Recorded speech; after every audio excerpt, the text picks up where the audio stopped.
Where do you want to start? Where should we start? We want to give a little bit of a visa update. So when we first what?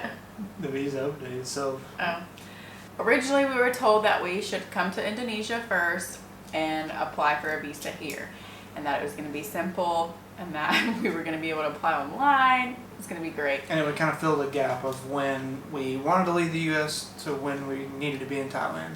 Right. So we waited on our final paper, and she ended up telling me too that so it was supposed to be here on the 13th, but she couldn't get it to me until the 18th because of a Thai holiday or something. So the paper finally came in, and so immediately I just got on the computer and started applying for our visa online. Well, I started doing it, and it was giving me red flags, and I was really confused. So I reached out to our missionary contact in Chiang Mai, and he said, yeah, it looks like you're going to have to go to a Thai consulate. And immediately we were like, what the heck? What? Because it's extremely hard to find transport here. We don't know where the Thai consulate is. We were just kind of like, oh my gosh. We called 3 times and literally no one would answer. So we started Googling where is the Thai consulate. Ended up there was one that was 12 miles from us, which was amazing. So we were thinking, okay, this is it. We're going to get our visa. We're going to apply. It's going to be great.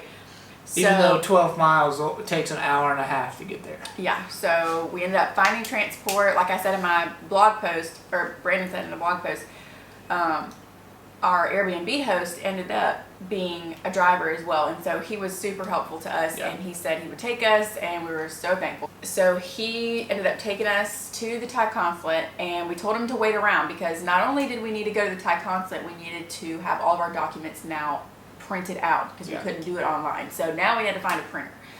So our plan was to go to the Thai consulate, talk with them, see what documents they needed, and then go find a printer somewhere on the island. Yeah. So thankfully we did it in that order and didn't go print off everything because so we go into we show up, and the little gate slides back, and it's this little Asian man, and he's got his mask on, and he's taking our temperatures, and then he shows us where we wash our hands. And it's kind of interesting because here in Indonesia they have little hand washing stations everywhere on the they've island. literally made sinks, concrete sinks in front of everything now. Yeah. So there's literally a water jug, and you pump it with your foot and pump soap, pump water, and then they take your temperature on the same hands that you just washed with cold water. So really, it's brilliant. Yeah. So anyway, we wash our hands and we go in. I'm like, all right, here we go. So we get in there, and there's this other Thai man, and we're like, hey, we're here to apply for our visa, and he's like, sorry. We don't even make visas anymore. Yeah, we don't do visa here, and we're like, thanks for coming though. We're like, great. So immediately, my heart falls out of my butt, and I'm like, what do you mean? What do you mean? So me, being the strong leader and man that I am, I started asking questions about where we could go, while Mallory was losing her mind quietly in the corner. And we found out we had 2 options, was to go to Jakarta, which is you could drive there, but it would take us a whole day to drive there, or you can fly there, which would be a lot of money, and really we wouldn't even know for sure until we got there. And I ended up looking online, and they do not do visa either. So he was recommending that we go to a place that still doesn't even do visa. So we did that, and then our second option was to go to Singapore, which kind of gave us a little hope right there in that minute, because our connecting flight when we leave Indonesia to go to Thailand is through Singapore. It still was going to complicate a lot of things. It was going to make it very difficult. And if we went to Singapore, we still, again, wouldn't know if they were open. Well, I started Googling and looked up some reviews, and there had been some in the last couple of weeks of people who had gone and gotten their visa, so I felt a little more comfortable with that. But the third thing that was the issue is that they needed a criminal background clearance, which no one told us that we needed. And out of all the documents, when we say all the documents, we literally have every document from our birth through our entire life, until our marriage, until COVID. And we did not. No one ever said anything about a background check. Right. So the specific visa that I'm applying for is a teacher visa. So, it makes sense that they would want to know that I'm not a criminal.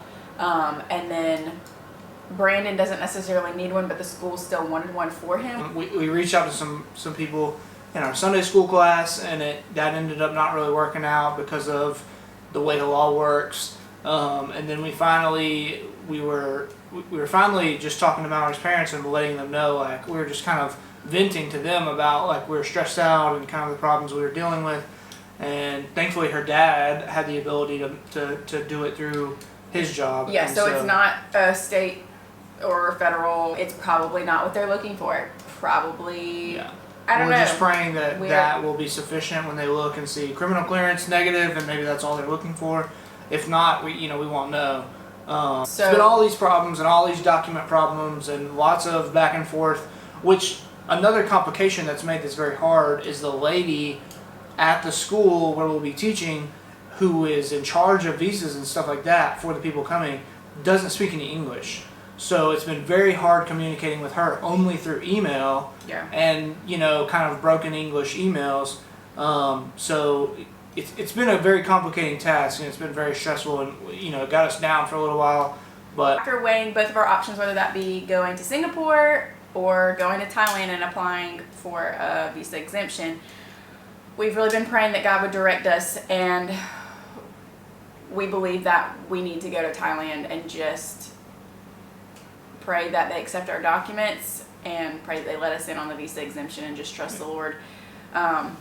And so that's a huge prayer request for us. Yeah. If y'all could pray with us and for us for that, because it is super stressful. We've tried to do everything we can. Yeah, we feel we've checked all those boxes and have all of our documents. We've double checked with everyone that we've talked to, in Thailand, not in Thailand, online, multiple websites, with the Thai government, and we feel that we have all of our things. So we're just praying that is true and that it's smooth.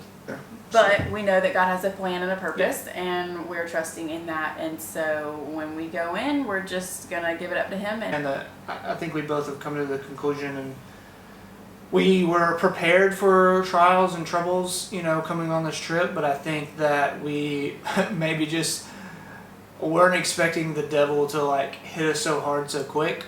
So I think it was just a really hard week in general with our Airbnb experiences and with all of our visa troubles and confusion. The devil really got to us and got us really down, and we were very discouraged and just questioning, if we were doing the right thing and if we were doing it at the right time.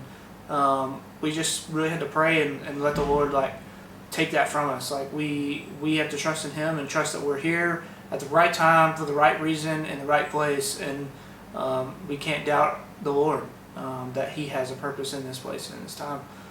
We can't let the devil undermine us in that situation. With the COVID restrictions and the hotels, we've really spent most of our time just in our room trying to figure out what to do, where to go, how to book these hotels with the PCR package and the airport transport. And if you don't book it this way, then it's not right. Then you have to apply for a Thai pass, and then the government has to approve it. And then literally we do that. We work for a whole day on all these things that she just mentioned. And then the next morning you wake up and all that's changed. Right. So literally 3 days in a row. So now I don't have to have a PCR test. I don't have to have airport transport. Now I have to apply for a Thai pass. But it's another prayer request because they've changed the Thai pass. So before, a Thai pass was, let me remember. What was the Thai pass before? Before was having all of your hotel booked, your confirmation for your hotel, your confirmation for your PCR tests, and your airport transport, your one-night stay in the hotel. And then on the 5th day, you had to have a at-home test that you had to submit to the government later. Your Thai pass was basically a scan that said, boom, right away, I have all that done. I've already done that, let me in. And then your airport transport would take you and you'd get your test and you'd spend the night and whatever. Well, now the Thai pass, as of 2 days ago, they have done away with that, and I don't need any of that anymore. But they are reconfiguring their website to reflect the new Thai pass. So the website is now shut down for 5 days, and I cannot apply for this new Thai pass until the 29th, and we're leaving on the 5th, and it takes at least 5 to 7 days for it to get approved. So Hopefully. put your praying hands together. It's gonna be wild. Yeah, it's gonna come down to the line, that's for sure. Yeah, so, but I have to apply, and now the Thai pass is based upon whether you're vaccinated or unvaccinated. So once we apply as vaccinated, we put our stuff in. It should be easy breezy. You know, it should be, But you know, is anything ever easy? yeah. So that's a big prayer request. Our visa's a big prayer request. Overall, we're in good spirits. We've definitely had some tough days. Yeah. Definitely. We are healthy, we are safe, we're in a secure location. It might be a little dirty, but It's a little dirty. There might not always be, you know, it's not America standards. bug free, but yeah, but we're just going with it. Yeah. And like you said, we're safe. We know God is with us, and we're happy, and we're just continuing on. So Yeah. we love you guys, and we miss you. yes. Why am I about to cry? I don't know. Don't cry. We know that you're anticipating information and hearing from us and seeing our faces. Just bear with us. We're trying our best to get on a decent schedule and deal with all these problems and try to get, you know, a handle on things and at least have a little bit of understanding of where we stand in our day to day. All right, We love you guys. and we'll talk to you soon. Bye.